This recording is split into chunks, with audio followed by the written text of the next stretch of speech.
Good evening, I'm Bill Snyder, Sports Information Director at Mississippi Gulf Coast Community College, and welcome to another edition of Bulldog Blitz. Well, we've had a little quasi-break, if you will, after the big win over Hines a week ago. Now we head into Jones tomorrow, another South Division game. So, Coach, we had a little break, just a small one, but it's back to the grind now. It is. It's back to the grind in the South Division. They're one right behind the other now until, for a little while. And, Jones has a great football team. They're coming off of a big victory over Pearl River where they really laid it on Pearl River and jumped up on them early. And Jones is playing really good football. They've gotten better each week. Their point production has gone up each week. And, offensively, I think they're finding a groove and figuring out what it is that their personality is going to be. And they've got an outstanding football team with a lot of talent, and they're extremely well coached. And that'll be a great game tomorrow night, 7 o'clock in Ellisville. Got a lot of stuff to talk about this week. We'll do a little season recap. But the biggest news that came out this week, the new FCR rankings in the NJCAA took effect this week. And Gulf Coast jumped from number 4 all the way to number 1 due to strength of schedule, that kind of thing. And if that's the trend this week, it's going to be jumping around all over the place each week, I imagine, Coach. So the best thing to do is really, it's hard not to pay attention to it, but you try not to pay attention to it, but just go ahead and take care of business on the field, right? Yeah, you can spend as much time or as little time, but the biggest thing you got to do is win. If you win and win and win, you're going to be there at the end. Especially the way we've got it set up now, as president of the NJCAA Coaches Association, and along with Coach Stevens at East Mississippi, Coach Hatton at Pearl River, and all of us coaches got together. And in 07 we went undefeated, 12-0. And we wound up ranked 3rd at the end of the regular season. We wound up getting a share of the national championship. Then this past season, East went undefeated and wound up 2nd in the country. And and the way we feel about it down south in our league is we're, as I've said a couple times on the show, we're the SEC of community and junior colleges. And so if a team goes undefeated in this league, they ought to be ranked number 1 at the end of the year and ought to have a chance to either play for the national championship at home in the Mississippi Bowl. And that's kind of what we all got together, number 1 as a state and then nationwide, and got the new computer system put in place along with the voters. I think our voters do a great job. It's just the fact that down south we've got a 14-team league. If you come out of this league as the champion, you're coming out of which now the SEC has 14. Before they had 12, and whoever came out of it is typically the best in the country. Whoever comes out of this league is typically the best in the country. And the computer rankings make sure that I think that all factors are considered, things such as strength of schedule, how many wins and losses your opponents have against NJCAA member schools, and then what your opponent's record is. So there's a lot of criteria that go into, and we did a lot of study on this during the off season, and I think it's going to be something that's good for all of junior college football. Now, with all that being said, you can't pay it right now. What we've got to do is win football games, and the only way to win football games is to win football game. We got to win 1 game against Jones, and that's our focus. That's where our mindset is, and all the rest of that stuff will take care of itself. The things are in place now to where if you take care of business, you'll have your opportunities. Singular instead of plural, game instead of games. That's what my son is learning in 3rd grade right now. We talked about that last night when you said that, singular and plural. Well, speaking of games, we'll take a look at the games we've already played. Gulf Coast 3-0 and 1-0 in the division. We started off, Coach, up at Coahoma a couple of days late due to Isaac, but went up there, really made a statement. Remember that first play of the game, DeQuill scored, and then went on to a big win over Coahoma. It was a good start to where on the road, you didn't know what to expect, and then that's where we realized, hey, these young guys have a lot of talent. Yeah, we had been able to see it during preseason camp, and we saw that we had a lot of speed and a lot of ability, and but the big thing is, transitioning that to the game, and it really had a lot of guys step forward and make a lot of plays against Coahoma, and everybody got a chance to play, and it gave everybody some good game experience, and it was a road trip. So we got to experience a college road trip and all the logistics that go with that, and to be able to come home with a W against a formidable Coahoma opponent was good. So had a short week after that Saturday game, went to Holmes, faced another pretty solid team as we're starting to see in the standings. Had a little adversity there in the second quarter, but the guys stepped up and scored 21, 28 unanswered points to turn a close game into a more comfortable margin of victory, and that was nice to see too, and a lot of those explosive plays in that game. Yeah, no question. We were able to, we came out, jumped on them 14. I guess it was 14-0. Then they battled back, made it 14-12, and then we were able to pull away. So, we scored right before the half. That gave us a little bit of a cushion, and then really played well in the third and fourth quarter. We were able to shut them out in the second half, and offensively, I think we scored 16 in the third and 18 in the fourth, and were able to pull on away. And again, a lot of folks got to play and got a lot of experience, and that hopefully will pay dividends for us. In the home opener back last Thursday, September 13th, against Hines. Hines was ranked number 6. We were number 4. It was the South Division opener, the home opener, so it was huge. And speaking of huge, we had a 34-0 lead at halftime.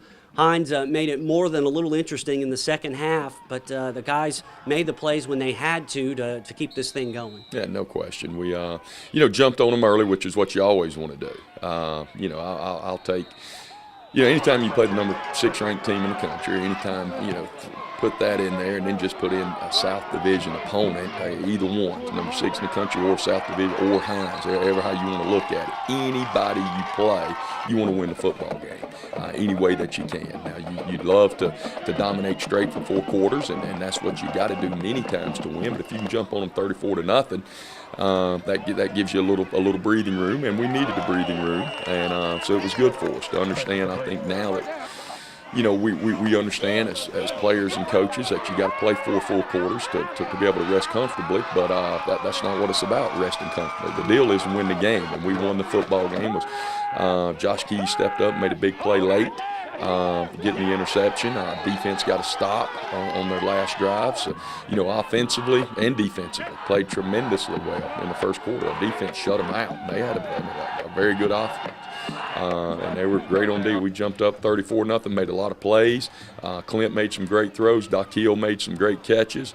And we were able to jump on them. And then, held on to get the 13-point win. And that was a heavyweight match early in the season. Now, each match from here on out is huge. They only get bigger and bigger and bigger. The target on your back gets bigger and bigger. Can't worry about all that. What you got to focus on is trying to win one football game, and that's the one we have this week. That is, and we'll talk about that game a little bit later. One more note about the Hines game.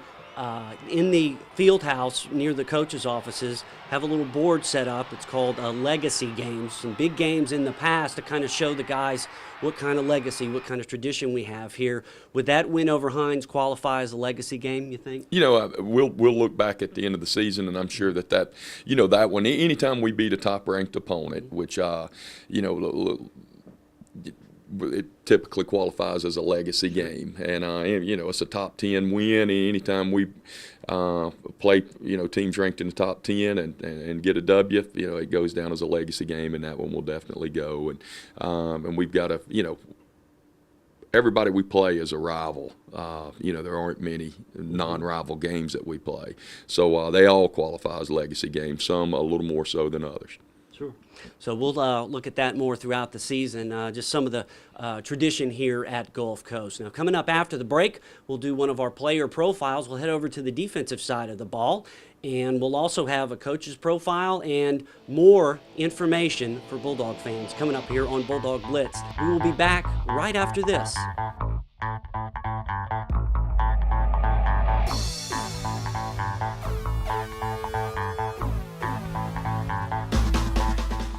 All over the South, marching bands are tuning up and gearing up to go for the gold at the 13th Annual Gold Medal Classic hosted by Mississippi Gulf Coast Community College. On Saturday, October 6th, A.O. May Memorial Stadium comes alive with the South's premier marching band festival and competition. Trophies in 8 different categories are up for grabs, including the coveted Overall Spirit Award. So come join us at Gulf Coast October 6th as we strike up the band at the Gold Medal Classic. And welcome back to Bulldog Blitz. Well, of course, each week on our show, we profile some of our sophomore leaders. This time, we'll go over to the defensive side of the ball and chat with linebacker Dawson Wells.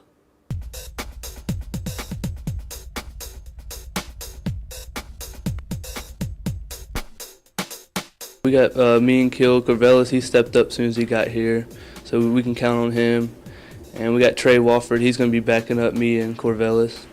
And us four, that's going to be the main of the defense. We got a full freshman DB, so we kind of help them, let them know how to do things, and it's going to work.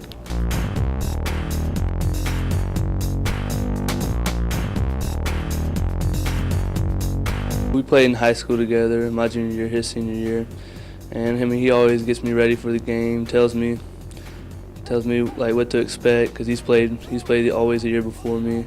I mean, he gets me prepared for the games and stuff, and we like to play together. It works. The freshmen we got this year, they really stepped up. They surprised all of us. Coach Campbell was always telling us that they got a good group of freshmen, and they showed us as soon as they got here.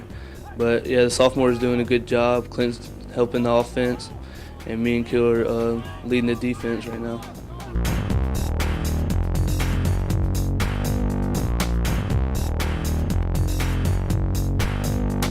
And Coach, in that piece we talked about, Dawson's brother Wade played here, and he got a lot of playing time last year as a freshman, and now really one of the leaders on the defense. He and Brandon Cavellis-Luckett in there making up that strong linebacker core. Yeah, Dawson's an outstanding player. He's got a lot of speed, can really run, is a tenacious player, got a nose for the football. Dawson's an outstanding young man, great work ethic.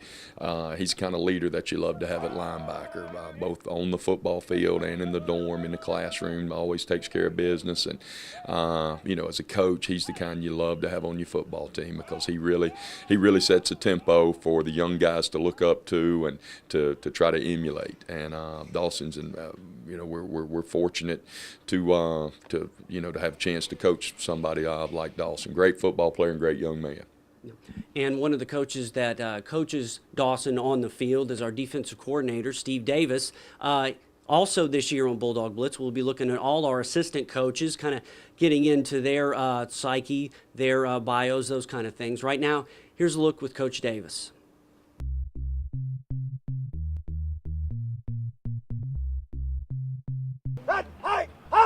I feel like I'm a people person. I live in the dorm with them, not with them, but in the dorm, and have a lot of contact with them, and I enjoy their personalities, and there's a reason a lot of these guys come to junior college. So we have to make the best of what we got, and I enjoy watching these guys progress and mature and go on to other places and be successful. I'm reminded all the time by our boss, mine and your boss, that we have a more impact on players here than any place we've ever been. These guys need us, and we have a bigger effect on their lives than any of those SEC schools and big places that I've been. And I really enjoyed that part of it.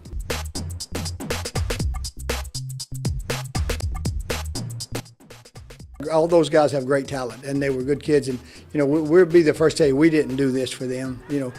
Players win games. Coaches don't win games. Calls don't win games. Players win games. And those guys were great players and good kids, and they were willing to listen, to learn, to be taught, be coached, and they took it a long way. We're really proud of those guys. Brent, all the way through, come on, finish. Kids are different today, but they still have the same goals and aspirations. They want to be someone special and want to be successful in life, and if they're willing to do that and put forth the effort, everyone has a chance.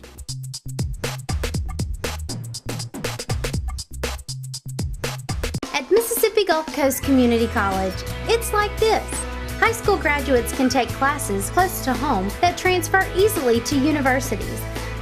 The convenience and flexibility of online classes give students of all ages the opportunity to earn a degree. Apply online and chat live with an admissions specialist or visit us on Facebook. Mississippi Gulf Coast Community College, celebrating academic excellence for 100 years.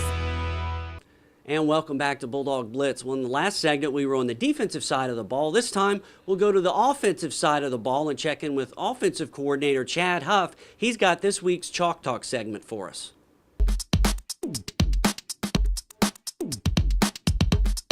Hi, I'm Chad Huff, offensive coordinator here at Mississippi Gulf Coast Community College. What I'd like to do with you today here is share a little insight on how we go about developing our offensive game plan here at Gulf Coast Community College. There's a lot that goes in, and there's a lot involved, a lot of time and effort that's going into it, but we feel like what we do gives our kids the best chance and us coaches a chance to be successful. If you look right here to the right of me here, this is what we call our personnel board. This is our formations. Each week, what we like to do is we'll break down generally 3 to 4 films on a defense, and then we'll take those tendencies and we'll put them on the board here. Those are your normal down and distance. We start off with 1st and 10s, and then we'll start off with our 2nd and mediums. And so what you see up here is you'll see these are our units: rabbits, light, open, and pro. These are our formations and units. This is, you see, rabbits is our 4 wide. Light units are 2 backs, 3 receivers, and then we'll get into a little tight end, 3 receivers, 1 back, and then a big majority of our offense is thrived on a tight end, 2 receivers, and 2 backs. And so what we'll do is once we break the opponent down, and Coach Campbell and I are in here, and we'll sit here and we'll start, how are they going to line up the doubles? How are they going to line up to us? And 2 backs, 3 receivers.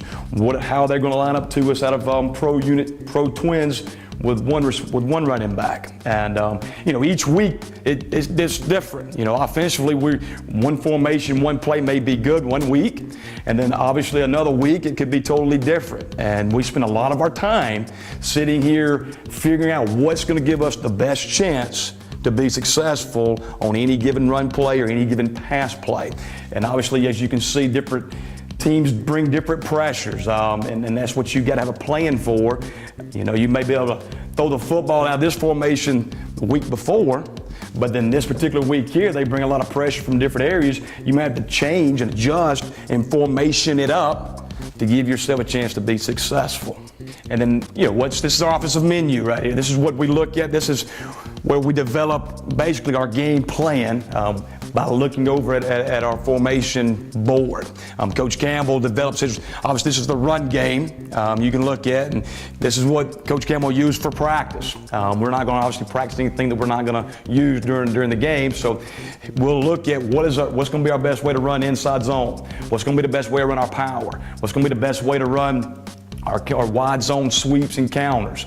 And then that's where we'll look at and get the best formations for that particular run, and then that's what we'll script during inside all week. We're not, like I said earlier, we may be a totally different formation the week before, but obviously this week, depending on what the defense is giving us, it could change. And we've got to make sure if we're going to run the wide zone out of 2 backs, 3 receivers, then we're going to go back over here and we're going to look, okay, here's their defenses. All right, we got to make sure we give them a Sam at C or a Sam at B. We've got to make sure, Coach, we're doing a good job of giving them all the looks for that one particular play to be successful. And then we'll look at play action off the runs. Now, what's going to be our play action off the runs we're running this week? If we're going to be running a lot of power, then we're going to have some power play action. If we're going to run wide zone, we need some wide zone play action. And then we'll develop a play action menu based off our formations, based off what we're going to run offensively, and again using our formation board, our tendency board. We got to make sure that for our protection, and like Coach Campbell for those O-linemen, he does a great job of making sure that we give the quarterback enough time and enough space to give ourselves a chance to be successful. Then we'll move to our situational board, which obviously this would be our 1st and 10. regular down and distance runs, which we've kind of discussed, but we'll take those and, what, Coach Campbell, what's your favorite runs? What you like to run here? So we'll make sure we put down our favorite runs, favorite formations, and our checks off of, depending on what the defense is giving us. We may have one run, then a run check. Here, 1st and 10 passes, obviously the same situation, play action, sprint out, some drop back, quick game, but stuff that we've been working all week, and it's looked good, and we've successfully executed the plays, then we'll make sure we put them on here. And Coach, earlier we looked at our defensive schemes, those kind of things. Chad gave us a little insight into our offensive game plan. And what's interesting, what it seems like anyway, of course you guys are in there in the film room all the time, the basics of what we do hasn't changed really since you guys have been here. It's just who you plug in and situations, that kind of thing. Right? Yeah, it is. You always gear your offense toward what your personnel is. But the basics, if you go watch any football game, I'm talking about from the NFL down to a high school game, all the blocking and tackling are the same. A lot of the same schemes, a lot of the same. You basically you've got gap schemes, you've got zone schemes, you've got veer schemes, you've got trap schemes. There's only about 5 or 6 different blocking schemes that you can use. And, I guess the deal is offense to offense is which ones you major in, depending on what your personnel is. And if you do it under center, ride the shotgun. And if you're a more pass-oriented, more run-oriented, play-action type team. So really the X's and O's schematically are very similar throughout all of college football. You watch the first play of the Super Bowl this past year, and those guys had 2 weeks to prepare. Mm-hmm. Who was it? It was the Giants against the Patriots, right. And the first play of the game was our base play. I mean, everybody blocked down, fullback kick out, and guard pull around, a basic power play. And that's at the highest level with 2 weeks to prepare on the world's biggest stage. So, and that's the most common play in football. Now, different teams run it different ways with different bells and whistles, but a lot of the schematics are the same at all levels.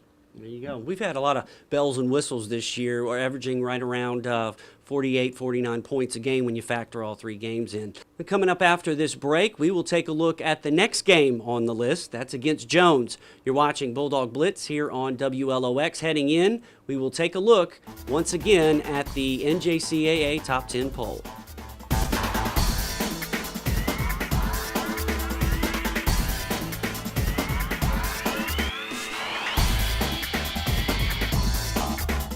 Bulldog fans and alumni, set your calendars for October 26th and 27th and come back to Mississippi Gulf Coast Community College for Homecoming 2012. On Friday, play in the annual Clem Dellinger Memorial Golf Tournament at Winddance Country Club. Then join us that night at the Athletic Hall of Fame induction ceremonies. On Saturday, dive into all the homecoming festivities, capped off with the big game between Gulf Coast and East Central at 2 p.m. Homecoming 2012 at Gulf Coast. Come be a part of it.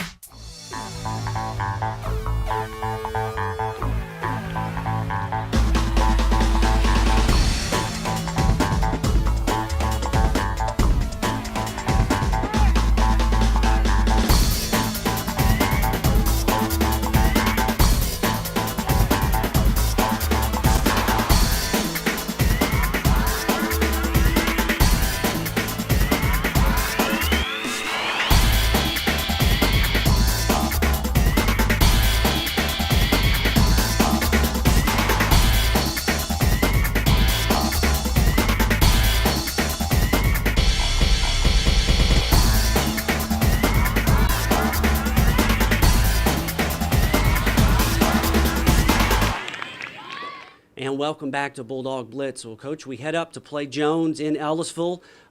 We have a winning streak against them, but we're playing against a team that seems to be coming around. They're 2-1. They held off Pearl River last week, and going up against Coach Perkins, that's been documented all week. So this will be a definite challenge, and we've always had tough kind of defensive-minded games up there, really, since I can remember. Yeah, no question. Jones always does a great job on defense. They do a great job of squeezing, spilling down blocks, and running to the ball. And I like to talk about the X's and O's are real similar, just some people do them differently than others. And they do a great job of doing all the fundamentals. They're a very fundamentally sound defense with a lot of great football players.